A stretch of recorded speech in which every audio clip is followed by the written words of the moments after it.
What's up, metalheads? Welcome back to Evil, Darkness, and Blasphemy, the YouTube channel where we talk about everything evil, dark, and blasphemous. I don't know how long we're going to use that name for, but we're going to roll with it for now, especially since I have a back catalog of videos that I got to get the shit uploaded, so we're going to worry about that first and then maybe a name change. But yeah, today was supposed to be a very, very special episode where I did my very first interview with the almighty fucking NUN Slaughter.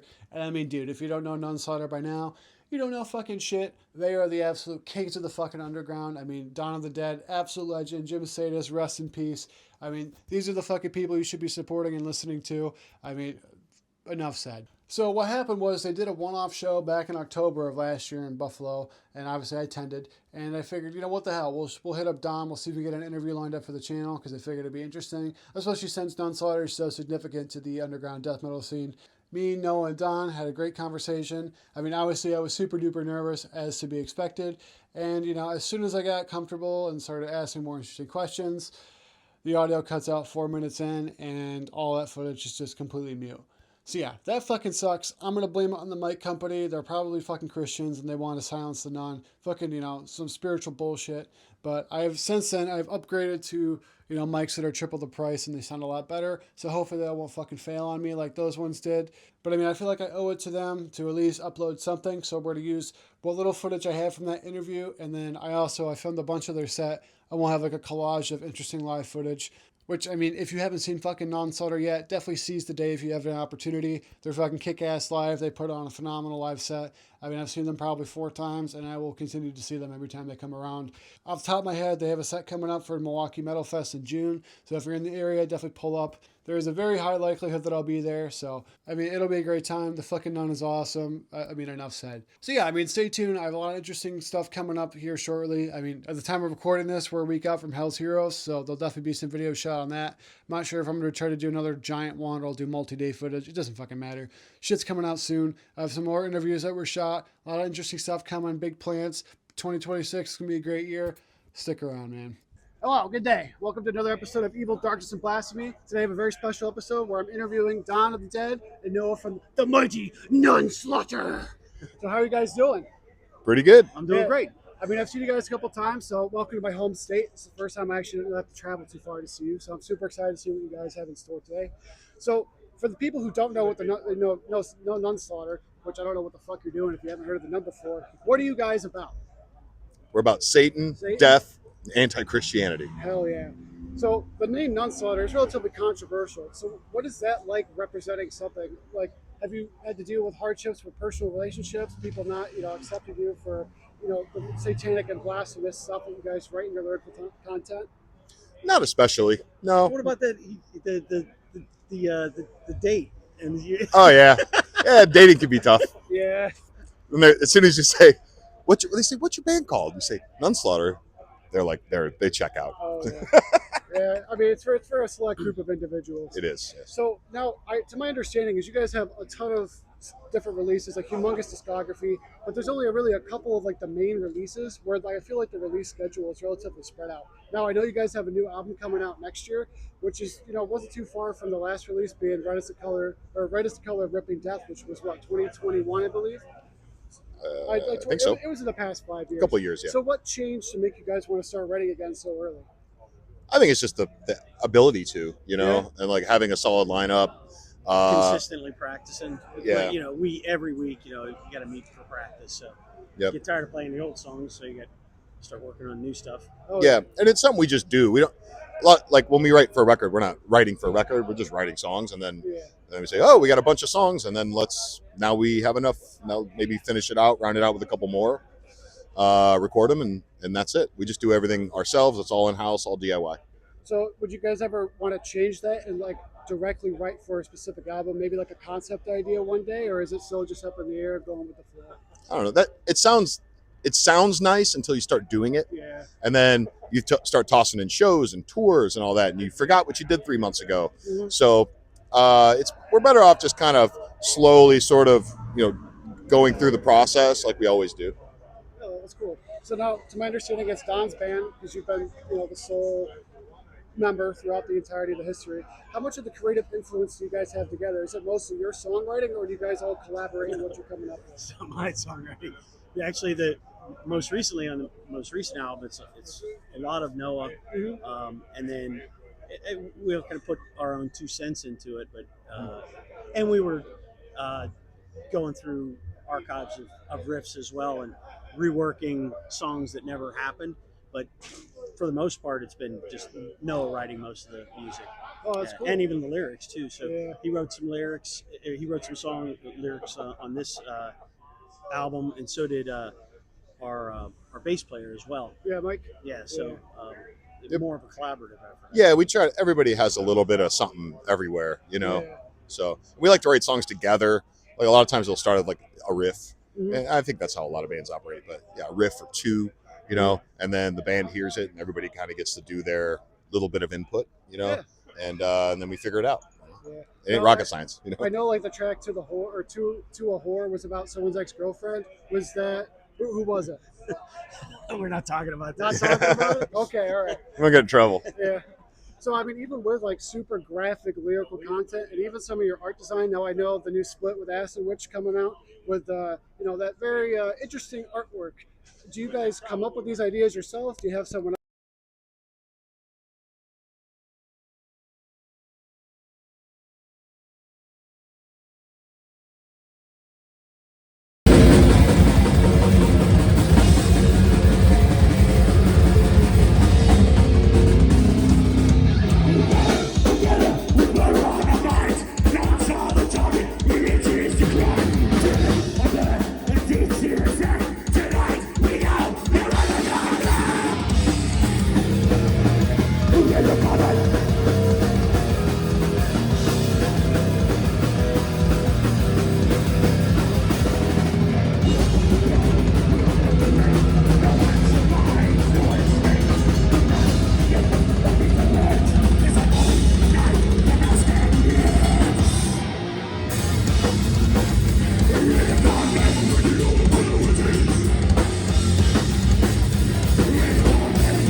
guess I'm doing an outro clip. So obviously, I just want to say thanks again to Noah and Don for giving me their time. It was greatly appreciated. I look back at that night super fondly, you know, despite fucking 10 minutes of it being muted. But, I mean, we'll just do what GB taught us and blame that shit on God and those stupid fucking Christian mics trying to silence the fucking down. But, you know, I don't give a shit. We'll get a fucking video out. I don't know. I look at it as a rite of passage. You got to have something get completely fucked up at least once. You know, you live, you learn. Production will be better in future videos. Obviously, we'll get the back catalog out. And, I mean, yeah, man. Good stuff's coming in the future, and that's all I got.